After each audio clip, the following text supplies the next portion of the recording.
Please go ahead. Thank you, Mr. Lupoc. Thank you to everyone there, all the panelists. It's very nice to be here to have the chance to say a few words. I remember when somebody said to me some years ago, "Why do you call yourself a feminist? Why don't you just say that you're a humanist?" And I said, calling myself a feminist, of course, doesn't mean that I don't realize that everyone in the world has suffered. You know, men have suffered, but I think it's my recognition that women and girls have historically been excluded, diminished, oppressed, and to call myself a feminist is to say that we need to do better collectively. And so I want to talk about two young women today. The first one, her name is Owavera.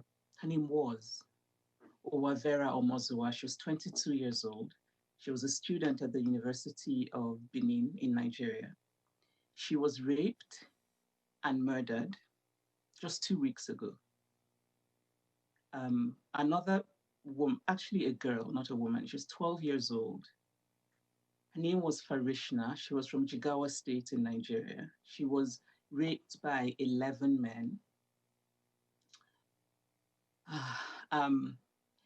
And I want to start by talking about them because I think it's important to talk about language. What I've noticed in the reactions to these horrific rapes is that there's a language around rape and sexual assault of women that we really need to start to think about and talk about. What language do we give girls to talk about their bodies? What language do we give boys to talk about what girls and women represent in our societies? I think that there is an epidemic of male entitlement towards female bodies. It's a global epidemic, and it's something that we need to address. When I was growing up, I don't think I had the language to talk about. Had I been the victim of sexual assault, I would not have known how to talk about it. The word for vagina in my language, Igbo, is loaded with shame. And if you're a good girl, you're not supposed to know that word. And so it matters how we teach girls to talk about these things, because if they don't have the language, then they don't feel equipped to talk about what's happening to them. But it's not even just about the language. It's also about how we as a society react to girls and women talking about assault. And it's not just men. I think it's also important for all of us to acknowledge that it's men and women that seek to silence women and girls who talk about their experiences. We live in a culture that diminishes women, and so both men and women participate in that culture. There have been so many really disappointing views from Nigerians asking questions like, what was the girl wearing when she was raped? Or what was she doing where she was? As though what she's wearing or what she was doing somehow justifies her having been raped. And so I think it's important for us to really start to question, interrogate the language that we use, how we talk about these things, because how we talk about things really matters.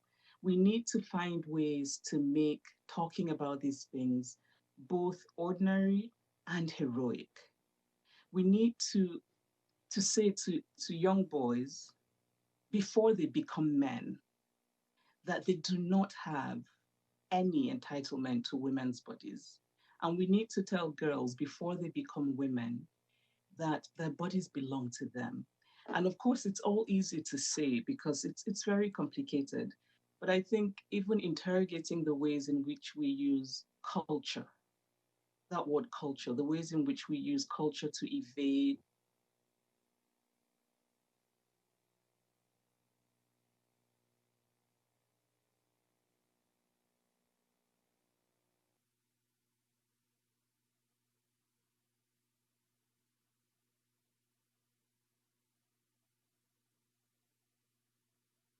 is very encouraging. It's really important that we listen to women.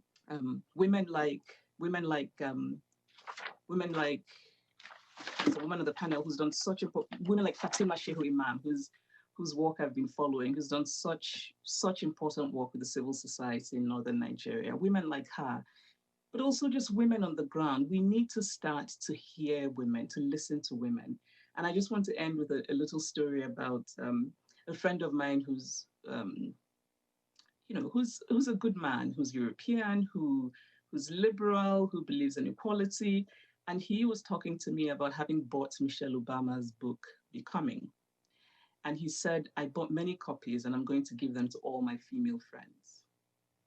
And I remember saying to him, well, why all your female friends? And he was a bit taken aback. But what that showed me is this, I think, very stubborn idea that somehow women's stories are for women alone. I think we need to change that. I think we need to make women's stories universal stories. Men need to hear women's stories. And maybe if we have more men hearing women's stories, maybe we can start getting ahead in that idea that men are not entitled to women's bodies. So I'll end here now. Thank you very much for having me. Well, thank you very much indeed for such a powerful and moving contribution.